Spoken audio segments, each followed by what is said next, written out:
Hello everyone, and welcome once again to Caleb Likes Books. Today I'm going to be doing another book review for you, and that is for The Shadow of the Gods by John Gwynne. So Shadow of the Gods is the first book by John Gwynne that I have read. I know he has another popular series called The Faithful and the Fallen, which I have not read. I would really like to, especially now that I've read this book.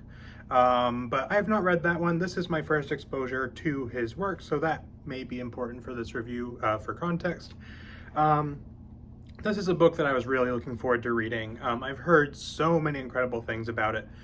If you look on like Fantasy BookTube and you look at all the people who have talked about this book, and even in other places, you look on Goodreads or things like that, all incredibly high ratings, incredibly positive reviews. So I was excited for it for that reason. Plus, this is a Nordic-inspired fantasy, which is something that I find very fascinating. Not something you see very often. Typically with fantasy, you tend to get a lot of European-influenced fantasy, because Lord of the Rings is very European-influenced, so that tends to seep into a lot of other fantasy. Granted, in recent years, there's been a lot more unique, cultures and things like that shown. But a lot of it is, when you think fantasy, you think, European style fantasy. This is Nordic fantasy, which is super cool. And it's something that I have been wanting to read, but I haven't really found. Not that I've looked super hard for it, to be honest, but it's something that I was really interested in. So I was super excited to read this book, and I am thrilled to say it is by far one of my favorite books I've read this year. So to start out with some positives with this book, I could list most qualities of this book as positives. I have very few complaints here, but as far as positives, I think that the characters were excellently done. In this book, you follow three main point of view characters. You have Orca, who's a female warrior person who has a husband and a son, who, she is involved with over the course of this book. They fuel her journey. She is always very focused on her husband and her son as being the driving force behind what she's doing.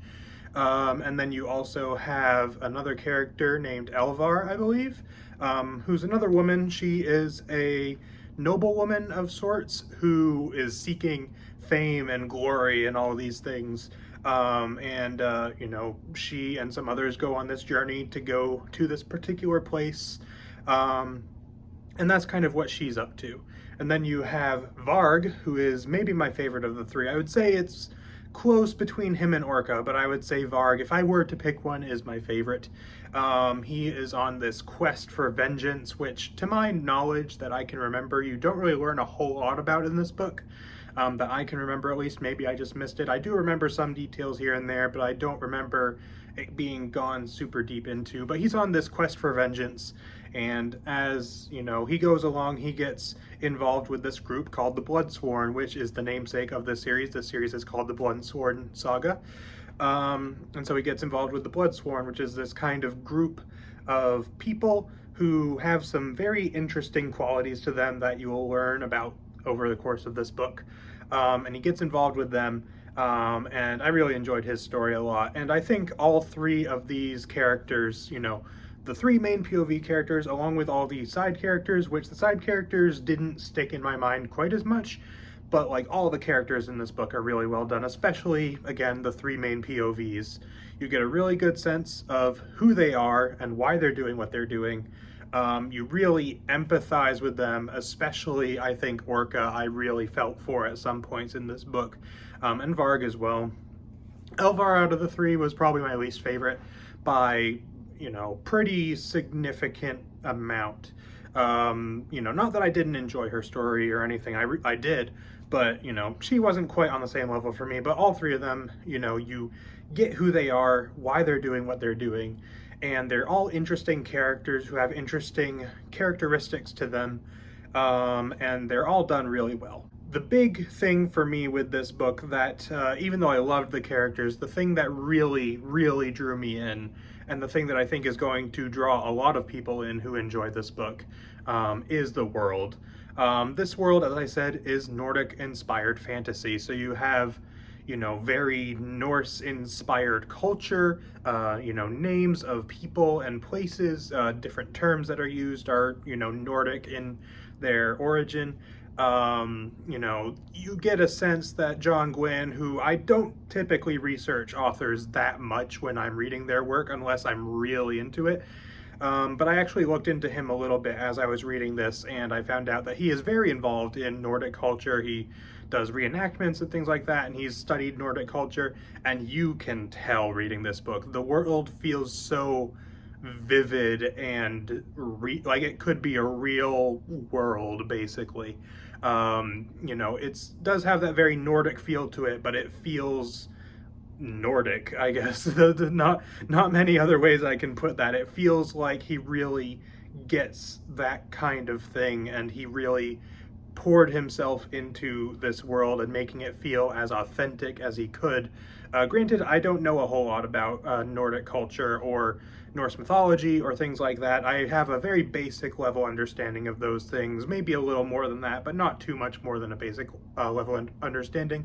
So even if this wasn't super authentic, I probably wouldn't be able to tell too much, but it does feel very authentic. The way, the names are, the different terms they use, the way they refer to things in slightly different ways than, we normally would, the way the world's described, all this stuff, the mythology of the world, where there's these gods that have passed on, before the time of this story, that, there's these ancient stories about them, how, they're no longer really in the picture that much, but, there's this strong sense of mythology and lore to this world and all that stuff. And the world in this book was the big attractor for me. Not that the other stuff wasn't fantastic, because it absolutely was.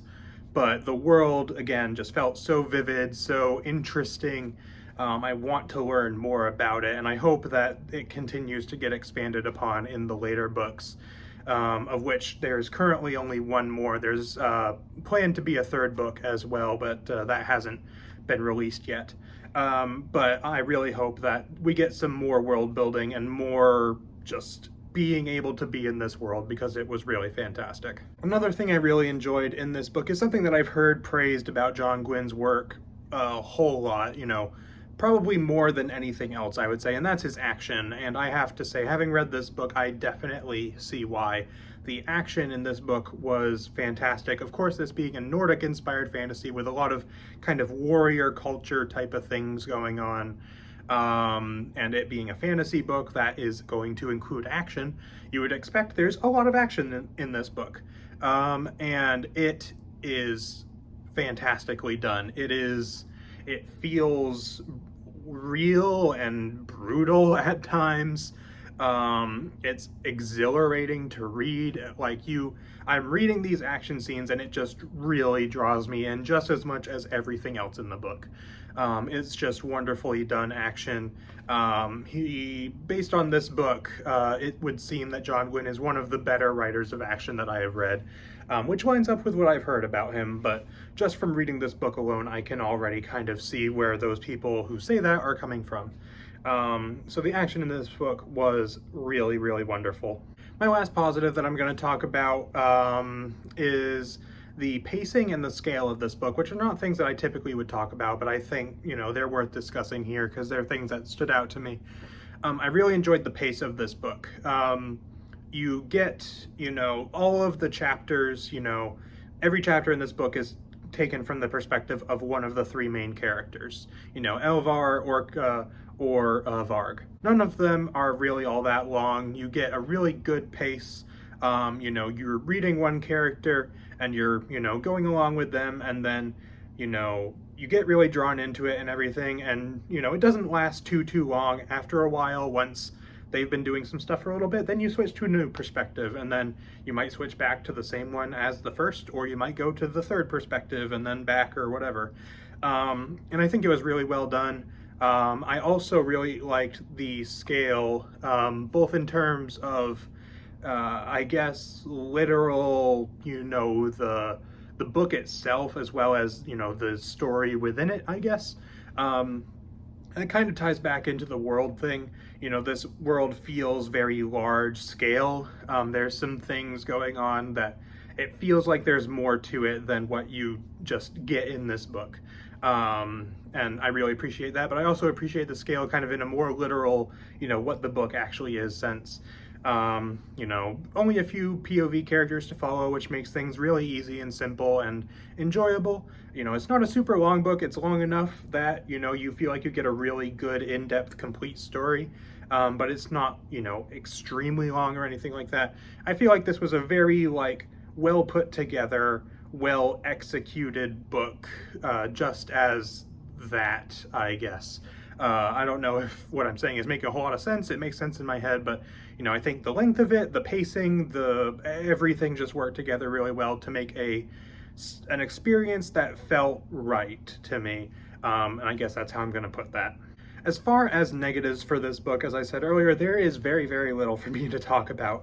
The only thing that I really would say is that Elvar's story, as I mentioned, she's probably my least favorite of the three main POVs.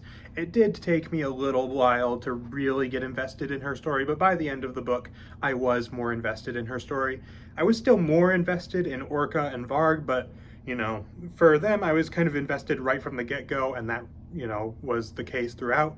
Elvar kind of took a little bit to get started, but as it went along, I got really into her story as well. So overall, I really loved this book. This was such a joy to read. I was so excited for it. I was worried that it would be a letdown because I was just so excited to read it. I was thinking, you know, I assume I am going to love this book, but you know, there was this, you know, little voice in my head going like, well, you're so excited to read it. What if it lets you down and you're just so disappointed? And I am so happy to say that that did not happen. This is one of my favorite books that I've read this year, like top 3 material easily, probably even top 2. It's hard to say, but most definitely top 3 material for me, as far as the books that I've read this year so far. I really loved it a lot. It was just fantastic from beginning to end. I cannot recommend it enough. If you're interested in a Nordic style fantasy, read this like as soon as you can because it is amazing and I loved it. As far as a rating out of 10, I'm not going to give it quite a 10 because the Elvar kind of taking a while for me to get into did bring it down a little for me, but I would give this a strong 9.5 out of 10. Like, I really love this book.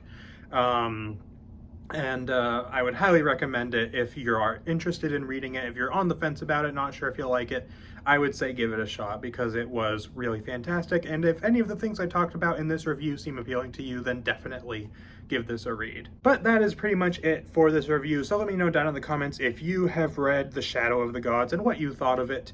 If you loved it as much as I did, if maybe you didn't like it as much, or whatever. Or if you are interested in reading it, let me know that down in the comments as well. I am very excited to continue this trilogy with The Hunger of the Gods, Book 2. The third book has not been announced or released yet. I don't know when it's coming out. I would assume it's probably going to come out within the next year, but, you know, who knows? I know John Gwynne has been going through some difficult situations lately, so that surely pushed back the release for the third book. So, you know, and that's totally fine with me. I get it. But I'm really excited to read Book 2 sometime. You know, definitely going to be one that I intend to get sooner rather than later if I'm able to. So that is pretty much it for this video. So thank you all for watching, and I will see you guys next time.